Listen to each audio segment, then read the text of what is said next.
Gate CS 2025 exam में बहुत सारे बच्चे परेशान थे इस सवाल को लेकर के। तो चलिए इस सवाल को सुलझाते हैं। सवाल कहता है कि distance between ST and QR is half of P to QR, then area of triangle PST to trapezium STQR is what. 4 option है, फिगर ये है। वीडियो को पॉज कीजिए, आप खुद से ट्राई कीजिए पहले, फिर मेरे सोल्यूशन को देखना। आपको याद होगा जब भी ज्योमेट्री का सवाल होता है मेरा अप्रोच क्या है कि अगर मैं गेट एग्जाम में बैठा हूँ तो मुझे कैसे सॉल्व करना है। टेक्स्ट बुक का सोल्यूशन नहीं, टीचर का सोल्यूशन नहीं, एज अ स्टूडेंट का सोल्यूशन मुझे चाहिए, राइट।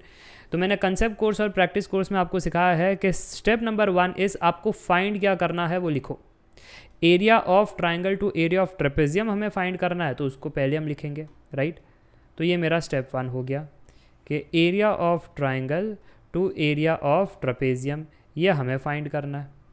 अब एरिया ऑफ ट्राइंगल होता है हाफ बेस इनटू हाइट, और एरिया ऑफ ट्रेपेजियम होता है half summation of parallel sides into perpendicular height between them, right. तो यहाँ से हाफ और हाफ कट गया। अब ये वाले वैल्यूज़ निकालने हैं तो आंसर आ जाएगा। अब कैसे निकालें? डेटा तो एक ही दे रखा है। डेटा ये दे रखा है कि ये जो हाइट है P से ले करके QR तक की ये हाइट, ठीक है, ये डिस्टेंस ध्यान से देखना, ये वाली डिस्टेंस अगर मैं देखूँ यहाँ पर distance between ST and QR is half of P to QR। अगर ये मैं इसको मान लेता हूँ U और इसको मैं मान लेता हूँ X, ठीक है, तो वो कह रहे हैं ST और QR का बीच का जो डिस्टेंस है, ST और QR के बीच का डिस्टेंस हमारा UX हो गया, ठीक है। सो वो कह रहे हैं UX is equal to half of what, UX is equal to half of P to QR।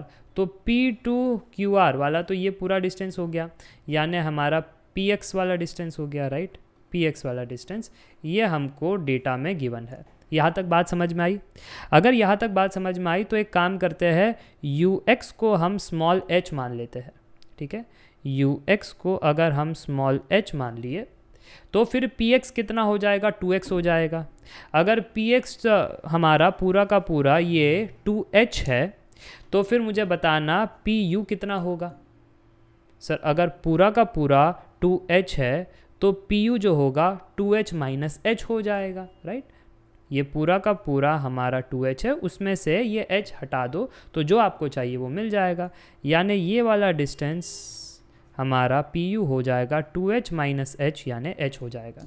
यहाँ तक बात समझ में आ गई? अगर यहाँ तक बात समझ में आ गई है तो फिर इधर जा कर के आप कहोगे जो हमारा ट्राइंगल है वो ट्राइंगल कौन सा था?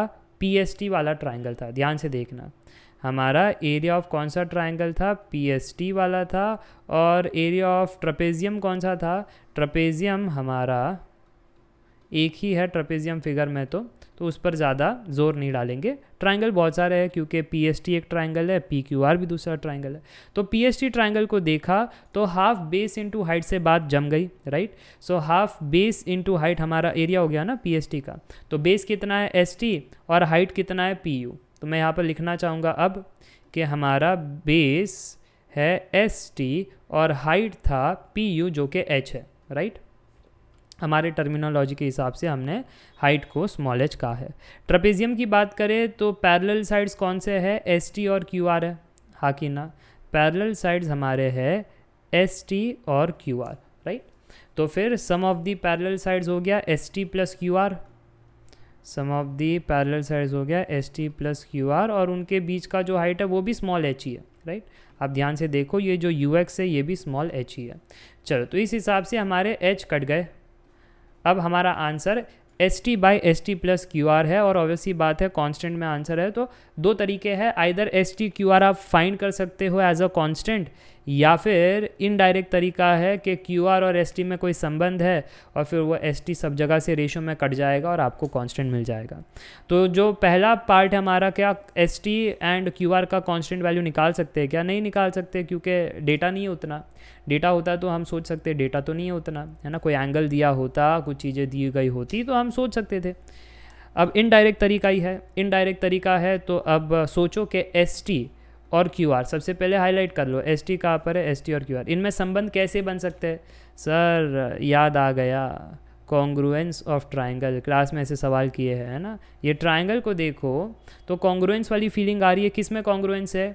सर जी ये जो PST और PQR है इसमें कॉन्ग्रुएंस है ट्रिपल ए एंगल, ट्रिपल, क्योंकि सर जी तीनों एंगल सेम है इन ट्रायंगल के। अगर आप देखो तो P कॉमन हो गया, S और Q सेम है क्योंकि करस्पॉन्डिंग एंगल है, ये पैरेलल है ना। तो जब भी पैरेलल लाइंस होती है और एक एंगल कट करता है तो फिर ये PST और PQR करस्पॉन्डिंग एंगल से सेम हो गया, राइट।